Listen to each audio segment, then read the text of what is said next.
की बातों को बार बार याद करने से हमारी परेशानी बढ़ती है, मन अशांत होता है। इसलिए दुख देने वाली बातों को भूलकर आगे बढ़ना चाहिए।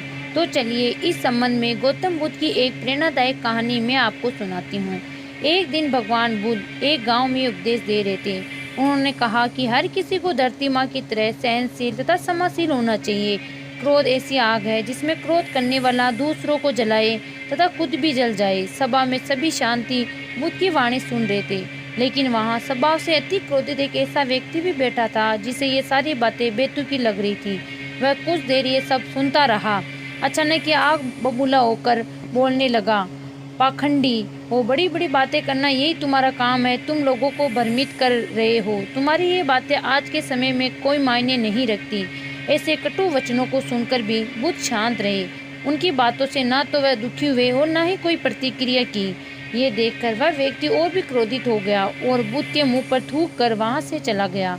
अगले दिन जब उस व्यक्ति को क्रोध शांत हुआ तो अपने बुरे व्यवहार के कारण पछताने के आग में जलने लगा और वह उन्हें ढूंढते हुए उसी स्थान पर पहुंचा।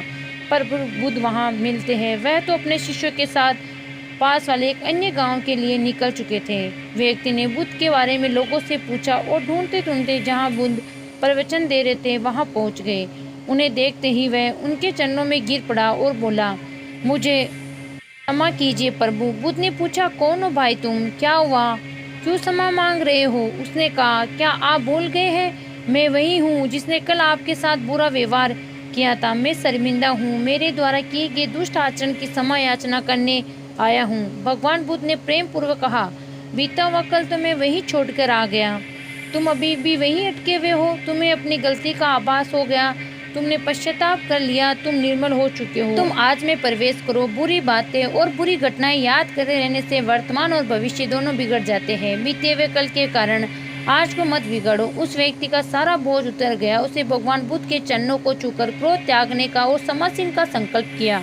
बुद्ध ने उसके मस्तिष्क पे हाथ रखा और उसे आशीर्वाद दिया। उस दिन से उसमें परिवर्तन आ गया और उसके जीवन में सत्य, प्रेम, करुणा की धारा बहने लगी।